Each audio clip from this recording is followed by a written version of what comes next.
ഇന്ന് ഞാൻ നിങ്ങൾക്ക് പരിചയപ്പെടുത്തുന്നത്, നിങ്ങൾ ചിലരൊക്കെ കണ്ടിട്ടുണ്ടാവും, ചിലരത് കണ്ടിട്ടുണ്ടാവില്ല കേട്ടോ.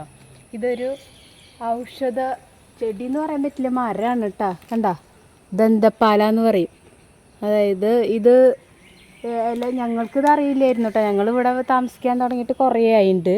പക്ഷേ ഞങ്ങൾക്കിത് എന്താ സംഭവം എന്നൊന്നും അറിയില്ല. ഞങ്ങളുടെ ഇവിടെ അടുത്ത അങ്കമാടിയിൽ ടീച്ചർ വന്നപ്പോൾ ടീച്ചറെ മോൾക്ക് എണ്ണയിലിടാനായിട്ട് ഈ ഇല അന്വേഷിച്ചപ്പോഴാണ് ഇത് ദന്തപ്പാലയാണെന്ന് ഞങ്ങൾക്ക് അറിഞ്ഞത്.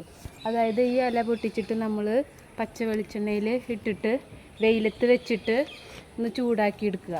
അതായത് 14 ദിവസം അല്ലെങ്കിൽ 1 മാസം. അപ്പോൾ ഇതിന് നല്ല റെഡിഷ് കളറാവും. ആ കളറായിട്ട് അത് തലയിൽ തേച്ച് കഴിഞ്ഞാൽ മുടി കൊഴിച്ചിൽ മാറും, മുടി നന്നായിട്ട് ഉണ്ടാവും എന്നാണ് പറയുന്നത്. ഞാൻ ഇതുവരെ പരീക്ഷിച്ചിട്ടില്ല കേട്ടോ.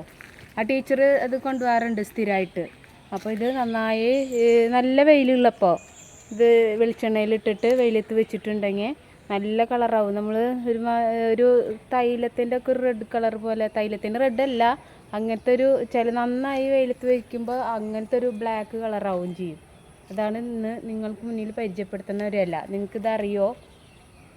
കണ്ട ദന്തപ്പാല.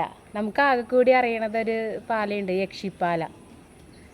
ഞങ്ങളുടെ അവിടെ ചേട്ടൻ്റെ വീടിൻ്റെ അടുത്ത് യക്ഷിപ്പാറയുണ്ട് കേട്ടോ. ഇത് ദന്തപ്പാല.